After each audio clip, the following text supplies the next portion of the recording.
Johnny master కేసులో సంచలన విషయాలు వెలుగు చూస్తున్నాయి. బాధితురాల్ని అన్ని రకాలుగా వేధించాడు జానీ మాస్టర్ అంటూ పోలీసులకు ఇచ్చినటువంటి రికార్డు ఆ స్టేట్మెంట్లో చాలా క్లియర్గా బాధితురాలు ఆరోపించింది. వేరే ఆఫర్లు రాకుండా చేయడంతో పాటుగా కొన్ని ప్రాజెక్టుల్లోకి తీసుకొని మధ్యలోనే బాధితురాల్ని తొలగించేందుకు ఇన్ఫ్లుయెన్స్ కూడా చేసేవాడంటూ జానీ మాస్టర్పై ఆరోపణలు పడుతున్నాయి. జానీ మాస్టర్తో విభేదాల తర్వాత బాధితురాలికి కొన్ని బెదిరింపులు కూడా వచ్చాయి. గత నెల 17వ తేదీన ఆ బాధితురాలు గుడి నుంచి తిరిగి ఇంటికి వెళ్తుండగా కొంతమంది గుర్తు తెలియని దుండగులు తనను చుట్టుముట్టి బెదిరించారట. సో గత నెల 28న కూడా అంటే 17న ఒకరోజు ఇదే సిచ్యువేషన్ ఎదుర్కొంది. ఇక తిరిగి 28వ తేదీన కూడా తన ఇంటి తలుపుకి ఒక పార్సల్ వేలాడదీసి ఉంది. ఆ పార్సల్ ఓపెన్ చేసి చూస్తే congratulations for song but be careful అంటూ కూడా అందులో ఒక లెటర్ కూడా రాసి ఉందట. మరి ఎవరు ఆ లెటర్ పెట్టారని కూడా అనుమానాలు వ్యక్తమవుతున్నాయి. సో మొత్తం మీద జానీ మాస్టర్ కేసులో సంచలన విషయాలు వెలుగు చూస్తున్నాయి. ఇప్పటికే ఒక బాధితురాలు బయటికి వచ్చి తనపై లైంగికంగా దాడికి పాల్పడ్డాడు, లైంగికంగా వేధించాడు. తను మైనర్గా ఉన్నప్పటి నుంచి కూడా జానీ మాస్టర్ ఆగ్రహాలను తట్టుకోలేకపోయానంటూ కూడా తాజాగా కేసు నమోదు చేసింది. జానీ మాస్టర్పై రేప్ కేసు నమోదైంది. ప్రస్తుతం ఆయన హైదరాబాద్ నుంచి పరారయ్యాడు, నెల్లూరులో ఉన్నారంటూ కూడా నార్సింగి పోలీసులు అనుమానం వ్యక్తం చేసినప్పటికీ ఆయన నెల్లూరులో లేనట్టు కూడా తెలుస్తోంది. ఎక్కడికి పారిపడిన కొన్ని సస్పెన్స్ నెలకొంది. తాజాగా మరొక విషయం వెలుగు చూసింది. ఆ బాధితురాలు ఒకరోజు 17వ తేదీన గుడికి వెళ్ళి తిరిగి ఇంటికి వెళ్తున్న కొంతమంది వ్యక్తులు చుట్టుముట్టేవారట, చుట్టుముట్టి తను బెదిరించారట. తాజాగా మరొకసారి కూడా ఆ ఇంటికి అంటే ఆ బాధితులు ఉంటున్నటువంటి ఇంటి తలుపుకి ఒక పార్సల్ వేలాడదీసి ఉంది. ఆ పార్సల్ ఓపెన్ చేసి చూస్తే congratulations for your song but be careful అంటూ కూడా రాసి ఉన్నటువంటి ఒక లెటర్ అందులో ఉందట. సో ఈ రకంగా తనని వేధించేవారు, ఈ రకంగా తనని భయభ్రాంతులకు గురి చేసేవారంటూ ఆ బాధితురాలు ఆరోపిస్తోంది. దీనికి సంబంధించి మరిన్ని అప్డేట్స్ పెట్రిషియా అందిస్తారు. పెట్రిషియా,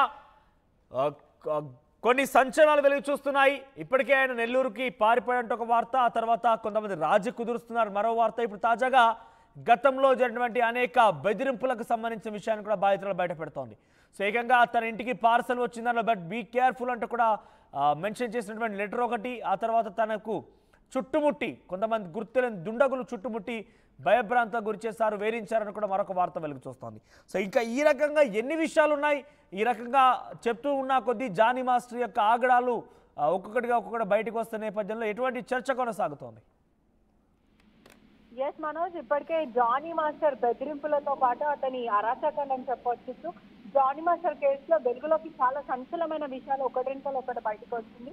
బాధితురాలకి శారీరకంగా మానసికంగా వేధింపులకి గురి చేసి వేరే ఆఫర్, ఎటువంటి సినిమా ఇండస్ట్రీకి ఆఫర్ రాకుండా అడ్డుకున్నడం తెలుస్తుంది. ఒకవైపు ప్రాజెక్ట్ ఏదైతే సాంగ్ లోకి తీసుకొని దాని తర్వాత మధ్యలో వదిలేయడం జరిగింది, తొలగించడం అయితే జరిగింది. ఇప్పుడే జానీ మాస్టర్ పైన అనేక బాధితులు చాలా మంది ఉన్నారని తెలుస్తుంది.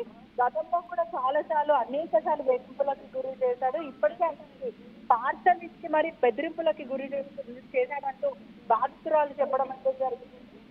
ఏదైతే పార్సల్ ఉందో పార్సల్ ఇంటి ముందు పెట్టుకొని ఇబ్బందులు పాల్పెట్టాడు. అంటే కంగ్రాచులేషన్, బీ కేర్ఫుల్ అంటూ బెదిరింపుల లెటర్స్, అంటే బొకేకి సంబంధించినది బెదిరింపు లెటర్స్ అయితే పెట్టారని తెలుస్తుంది. ఇప్పటికే బాధితురాలు కూడా మ్యూచువల్ అండర్స్టాండింగ్ ఉన్నప్పటికీ కూడా తను కేసు పెట్టుకోవద్దు, నేను పెట్టాలనుకుంటలేను అంటూ తను అనుకోవడం అయితే జరిగింది. ఇంటర్నల్ సోర్సెస్ ద్వారా అయితే రావడం జరిగింది. అయితే ప్రస్తుతం ఏంటి అని అంటే తను 17 ఇయర్స్ మైనర్ అమ్మాయి అయినప్పటికీ కూడా మ్యానిపులేట్ చేసి మరి ఆమె లైంగికంగా శారీరకంగా వాడుకున్నాడు అన్నట్టు మనకైతే క్లియర్ గా తను ఇచ్చిన బాధితురాలు ఇచ్చిన ఎఫ్ఐఆర్ కాపీ కానీ తన రిటర్న్ కంప్లైంట్ లో అయితే తెలుస్తుంది. ఒకవైపు చూసుకుంటే అయితే ఎంత మైనర్ గర్ల్ అయినా రేప్ కిందనే కేసులు నమోదవుతాయి. ఒకవైపు చూసుకుంటే కూడా ఒక పెద్ద మనిషి ఎవరైతే డైరెక్టర్ ఉన్నారో ఆ డైరెక్టర్ దగ్గర కూడా ఇరు వర్గాలు అంటే బాధితురాలు మరియు జానీ మాస్టర్ వీళ్ళిద్దరు వెళ్ళి కూడా పంచాయతీ వీళ్ళిద్దరి మధ్య కూడా నడిచిండే. ఆ తర్వాత దీన్ని సార్ట్ అవుట్ సర్దుమరుపు చేసే ప్రయత్నం చేసినప్పటికీ కూడా ఆ తర్వాత ఫోన్ కాల్స్ తగ్గించి బెదిరింపుల లెటర్స్, ఏదైతే బొకేస్ ఇంటికి ఒక బొకేస్ పంపించి కంగ్రాచులేషన్ ఫర్ యువర్ సాంగ్, నువ్వు బాగా చేస్తున్నావు but I'm be careful, I'm watching you అంటూ బెదిరింపులకు ఏదైతే పాల్పడ్డాడో, అదే విధంగా ఎప్పుడు చూసినా తన సెల్లార్లో ఏదైతే తను యాక్టివ్ బైక్ నడిపిస్తూ ఉంటుంది, రెడ్ కలర్ బైక్. ఆ బైక్ ను కూడా అనేక సార్లు ధ్వంసం చేశారు, బైక్ల మీద దాడి చేయడము. అదే విధంగా తను గుడికి వెళ్ళే అలవాటు ఉంది, తను శర్మ కమ్యూనిటీకి చెందిన వ్యక్తురాలని తెలుస్తుంది. ఒకవైపు చెప్పుకుంటే తను గుడికి వెళ్లే సమయంలో కూడా ఎవరో అబ్బాయి వచ్చి మీకోసమే ఈ బొకే అంటూ ఫ్లవర్స్ ఇవ్వడము, ఆ తర్వాత పార్సల్స్ తనకి చేతు ఇచ్చి దాంట్లో బెదిరింపు లెటర్స్ ఉండడం. నువ్వు ఈ సాంగ్ చేయకూడదు, ఒకవేళ ఈ సాంగ్ చేస్తే నీకు ఇండస్ట్రీలో నేను స్పేస్ ఇవ్వను అంటూ బెదిరించాడు అంటూ బాధితురాలు పేర్కొనడం అయితే జరిగింది. ఇప్పటికే పెద్దలు మనం చూస్తున్నట్టయితే కూడా సినిమా రంగానికి సంబంధించిన, ఫిలిం ఇండస్ట్రీకి సంబంధించిన పెద్దలు ఇదంతా సార్ట్ అవుట్ చేసే ప్రయత్నం అయితే చేస్తున్నారు.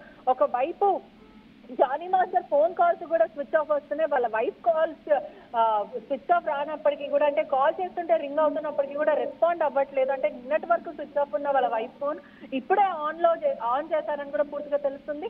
జానీ మాస్టర్ కి సంబంధించిన 2-3 సిమ్స్ కి సంబంధించిన ఫోన్స్ అన్ని కూడా పూర్తిగా స్విచ్ ఆఫ్ వస్తున్నాయి.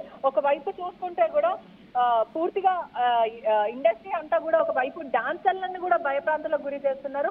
డాన్స్ అసోసియేషన్ కి సంబంధించిన ఫెడరేషన్ వాళ్ళందరూ కూడా డాన్సర్లకి నోటీసులు పంపించారు. అంటే ఏదైతే పోస్టర్లు ఉంటాయో వాళ్ళకి పూర్తిగా మీరు ఈ జానీ మాస్టర్ గానీ బాధితురాలు గానీ ఎక్కడ మీరు మాట్లాడకూడదు. కొంతమంది గుర్తు తెలియని దుండగులు కూడా వచ్చి తన భయభ్రాంతలకు గురి చేస్తారు, చుట్టుముట్టారు అంటూ కూడా ఒక వార్త వస్తుంది. మరోవైపు పార్సల్ కూడా కొంతమంది గుర్తులను వ్యక్తులు వచ్చి తన ఇంటి ముందు పెట్టేవారంటూ కూడా తెలుస్తుంది. అంటే ఈ జానీ మాస్టర్ ప్రమేయం డెఫినెట్ గా ఇందులో ఉండి ఉంటుంది అంటున్నారా?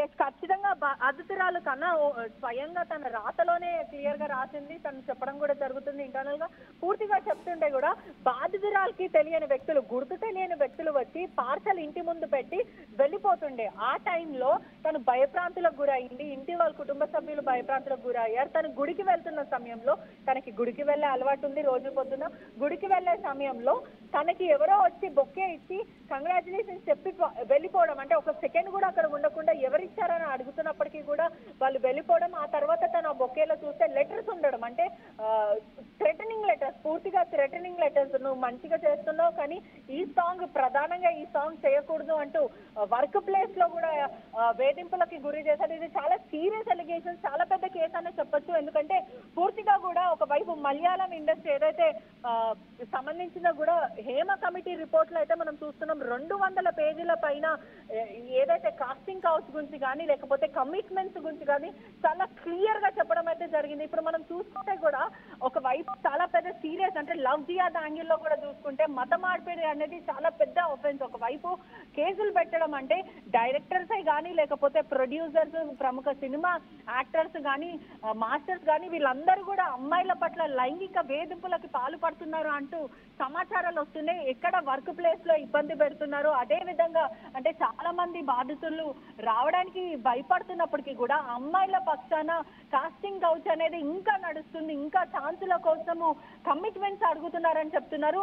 అంటే ఇప్పుడు ఇవి బయటకు వస్తున్నాయి కాబట్టి ఒకవైపు టాలీవుడ్ అంతా కూడా షేక్ అయ్యే సిచ్యువేషన్ మనకు ఉంది కాబట్టి ఇప్పటికే ఒక్కరెంకల ఒక్కరు బయటకు వచ్చే అవకాశాలు అయితే చాలా క్లియర్ గా క్లారిటీగా కనిపిస్తున్నాయి. కాస్టింగ్ కౌచ్ కమిట్మెంట్ అనేది టాలీవుడ్ ఇండస్ట్రీలో నడుస్తుంది అంటూ మనకి సోర్సెస్ ద్వారా అయితే తెలుస్తుంది. రైట్ ప్రతిషా, సో మొత్తం మీద ఏకంగా తనపై లైంగికంగా దాడి చేయడమే కాకుండా ఈ విషయం బయట పెట్టినందుకు కొంతమందితో బెదిరింపులకు కూడా పాల్పడుతున్నట్టు తెలుస్తోంది. గతంలో కూడా ఒకసారి గుడికి వెళ్ళి తిరిగి ఇంటికి వస్తుండగా గుర్తులేని వ్యక్తులు తనను చుట్టుముట్టి భయభ్రాంతులకు కూడా గురి చేస్తారంటే కూడా ఆ బాధితులు ఆరోపిస్తోంది. మరోవైపు గత ప్రాజెక్ట్స్లో కూడా కొన్ని ప్రాజెక్ట్స్లో కూడా మధ్యంతరంగా తీసుకునేవారు, మధ్యంతరంగానే వదిలి వెళ్ళిపోమని చెప్పేవారు. ప్రాజెక్ట్స్ లేకుండా, కెరీర్లో ఆపర్చునిటీస్ లేకుండా, తన కెరీర్ లేకుండా చేయాలని ఒక దురుద్దేశంతోనే ఈ రకంగా జానీ మాస్టర్ చేసేవాడంటూ కూడా బాధితులు ఆరోపిస్తోంది. తాజాగా గతంలో ఒక లెటర్ కూడా వచ్చింది. లెటర్